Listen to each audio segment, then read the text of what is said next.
Most people in life are looking for how do I make a living and how do I make a retirement and how do I get to my loved ones who might still be in a different place or in a different state. And openly, we also have those people who just don't know how to get to their loved ones.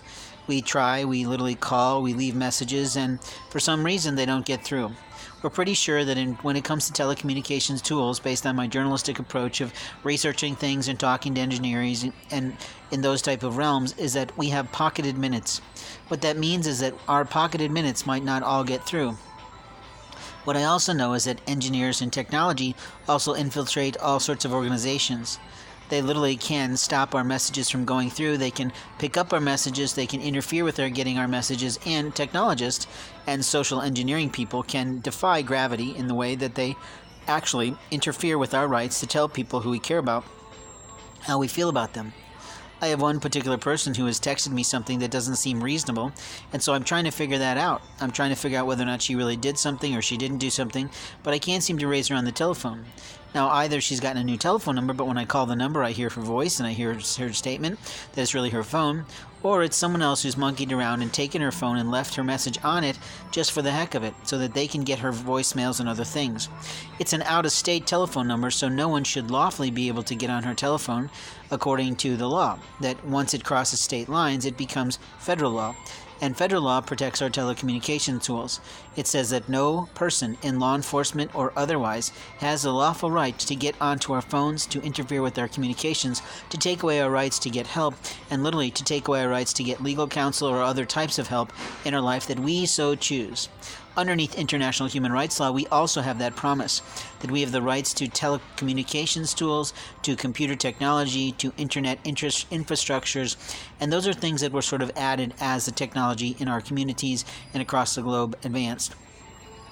When I'm talking in this audiocast, I'm of course talking in marketing minutes. I'm saying, look, if you're trying to market yourself as a mortgage broker, then maybe you should really market yourself as a mortgage broker. But if you're really not marketing yourself as a mortgage broker, but your LinkedIn account still says you are one, that's sort of a lie. And people really don't like liars.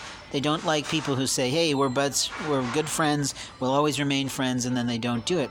I've had that shock to my system from my own spouse of many, many years, that literally a sister infiltrated her Facebook page and told her not to connect with me anymore. I found that offensive. Now, she might have moved on to a new matrimony, a situation with her third, roughly, marriage, but openly that's on her life, not mine. The fact that she's chosen not to keep me abreast of how our son is doing is sort of a monstrous thing. The reality is my sisters never validated my child and never validated my spouse because they just felt that they were in the right to ignore someone from a foreign land. And I was always having her introduced by my family as my special friend. I'm sorry, she was literally my spouse, so get over it. In truth, we created a relationship over the long period of time. Now, I've also raised the child, literally, from age 8 until manhood. It was a struggle because of some of the selfish things that his birth father had taught him. But openly, I had to undo all that poor upbringing and produce a productive, performing adult man in a society that's now a land away from me. And openly, I hope he's doing well. From all that I've heard from his mother, prior to her kind of ceasing to exist in my life, was that he was doing really well, and that he had taken in a lot of my traits, which she sort of joked about and laughed about and chuckled about, that he was taking on a lot more of my traits as a man than her traits as his mom. And that's sort of normal in those sort of situations. Even though it was a bit of a struggle, I still love him. He's still my number one son.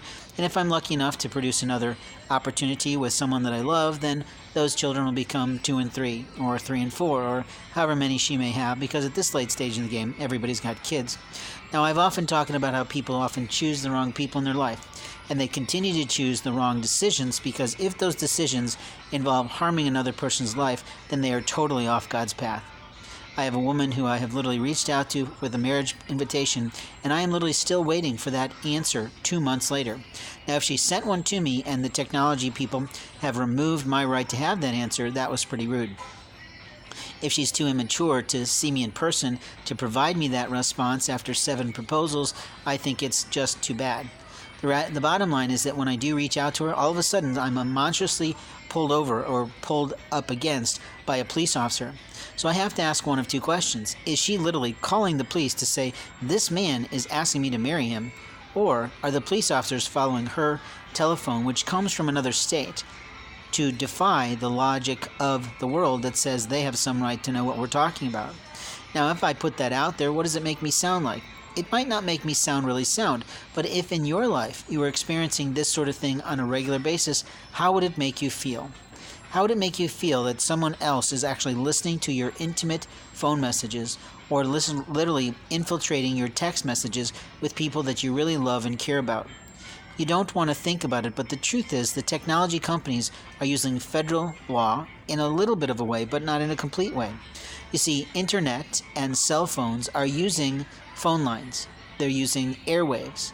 They're using things that are federally controlled. When we don't get all our minutes, when we don't get all our voicemails, when we don't get all our text messages, they have infiltrated our rights to receive communications. That actually is somewhat illegal, my understanding of the humbling aspects of the law. But we have a lot of situations going on right now in the political climate where people are invalidating international human rights treaties. And international human rights treaties allow us the right to have communications, to have technology, to have computer skills, to have computer internet interface, and access to the rest of the free-thinking world. These are fundamental human rights.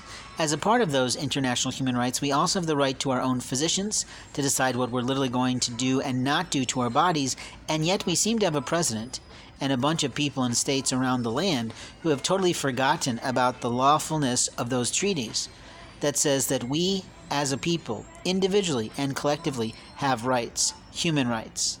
Those human rights say, this is my body, it's not yours. You may not monkey in my health care. I'm sorry, you don't know my health history, no matter what you may or may not find in records today, because records are thrown away after a certain period of time, and some doctors just take mental notes. They don't put things in records for the safety and safeguarding of their patients' care. Now, I know that I've been monstrously ruined by some people in law enforcement based on their illegal, immoral, and illicit photographing of my body by a female officer who had no lawful right to photograph a male or let alone search him. And that's the truth. Now, if someone has lied in the Illinois community, and that's why an officer kept asking me where was I born because he wants to go over there and monkey with my records, he should literally be taken to prison. I have his name, and I have submitted it to the right people, but openly that's not the point. The point is that you can't push people into a life you want for them. You can't force them to love you. You can't even acknowledge them to remember half the things they've said to you over the course of a relationship, even if that relationship was long ago. You see, the individual that I'm in love with actually did everything in her power to make sure that I was sort of interested in her. She said a lot of things, she did a lot of things, she talked about a lot of things, a lot of intimate things with me. She asked me about parenting, she asked me about selling property, she asked me about late in life, where did I see myself in 5 years. She asked me all the questions of a woman interested in a man like me. And openly, there was only one moment in time where I didn't really say exactly what I was feeling in that moment. But I remember the day I was in my kitchen, and she was seated on, I believe, my countertop in our huge kitchen where we did a lot of culinary arts for our classrooms. And she said, where do you see yourself in 5 years? And it took all my strength not to scream, married to you. And openly, it's been about 5 years. And I'm still feeling that love for her soul. Now, there's been some very interesting experiences with the women who I have loved and who God has placed on my path.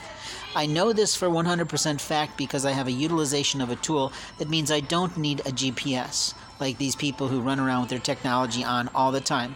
I see so many cars driving down the street, literally looking at their cell phones and not looking at the road. It's a bit scary as a walker to have that going on, let alone a driver.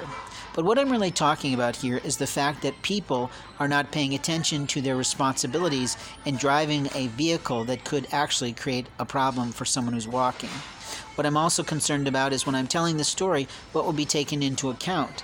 The truth is, I have been put on the path by God several times directly with two people that I care about greatly. Literally, I had no idea where I was or where I was going or what time I was going at. And openly, it has been happened twice with the girl that I love in terms of the interest of reconnecting, that the Lord has put me physically on her path. The first time God said, walk by because of what will happen to you this evening. I did that to safeguard her life from the attack I received later that night. It was the hardest thing in the world I had to do, I promise you that. The second time, I literally was walking from one place in the community to the post office. And the Lord said, it's time to go walk to the post office. And when he says that, I get up and go. I literally walked to the post office from where I had been seated for most of the morning, walked onto the property, and the Lord said, "Turn to the left with your face." And I did. And lo and behold, she was right there in a vehicle, basically backing out of the post office. I was standing there for the longest time before she left, but she didn't bother to look up, or she was just that blind. We both wear glasses nowadays, so, we're getting older. But the reality is that God actually put me on that path. Now, someone else will say something else, will make it sound ridiculous, will make it sound like mental health, will make a total joke out of God's planning for people's lives. But I have to ask you, if there is truly a God, if there is something that is the most powerful thing in the universe, if there really is a creature of a architectural designer of sorts that literally just told this man twice, to take this path so that I would show up on the exact path of the person that I love, wouldn't it be making sense for that individual to stop for one moment in time, to really consider what her insult to the Lord might be if she's playing a game with anyone else's life? You see, the reality is that God has chosen my path. And God has chosen probably her path and your path. But are you on the path of God, or are you just thinking you're of God? Are you on the path of Christ, or you just pretend to be on Christ's path? You see, a lot of people claim to be Christians, but I haven't experienced that Christendom did since I lost my place. I've been looking for a shelter for a long time, and lots of people want to shove me in a place where sheriff run it rampant, but I'm not interested in having them in my life. There's always someone who'll go, "Okay, great, let's do it anyway." Like I experienced at a particular healthcare facility that was supposed to give me a fair orientation, but they called me a liar with regard to the job offers I've recently been received in my life as a political consultant. 3 candidates would like to look at my resume. I've already sent one. I've got 2 more to send. Actually, I think I sent 2 of them already. But that's not the point. The point is that the person who was evaluating my particular situation thought that I was lying, and that was no way possible. I could have shoved those emails right up his ass. You see, there's always a person who wants to lie in someone's life. There's always a monster who wants to put controls in someone's life. And there's always some big macho stud who thinks he's going to protect some little girl that's not his to protect because she's cried wolf and lied about every single thing that happened in a relationship. The reality is she lost her husband from her own stupidity? Maybe. She lost her husband because she didn't choose properly? Possibly. She lost me because she was raging at me and I was just tired of it all and I had my own situation to deal with. And I regret not calling her on that Wednesday I promised to call. And the truth is, I know that 2 times in my life that I didn't follow through on something. And I didn't follow through on that one. But I have regretted it every day since then. That was a long time ago, yet I still feel it today. The Lord has not allowed me to forget how I feel. And openly, because of the gifts of the soul that I have, she's a fool not to get with me now. Because you can't outplay God. You literally cannot outplay the Lord. It's not possible, and the prophetic gifts that I have are worth knowing about, especially if she's struggling in life. Now, in life, we have moments of time to decide whether or not we would believe in a Heavenly Father, a Holy Mother, or literally anything at all in the spirit realm that could give someone information about how to protect themselves in life. I know that I'd like to use my skill sets to help the military in land situations in America. I know I'd like to use it to help immigration to figure out some of their issues and their challenges.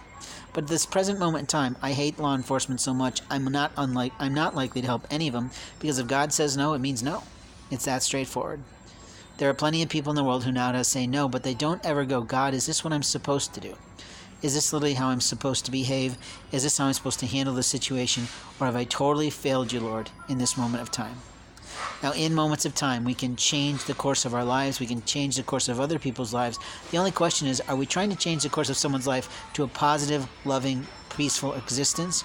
Or are we trying to change the course of someone's life in a hateful, moronic, idiotic before God situation? Thanks for listening.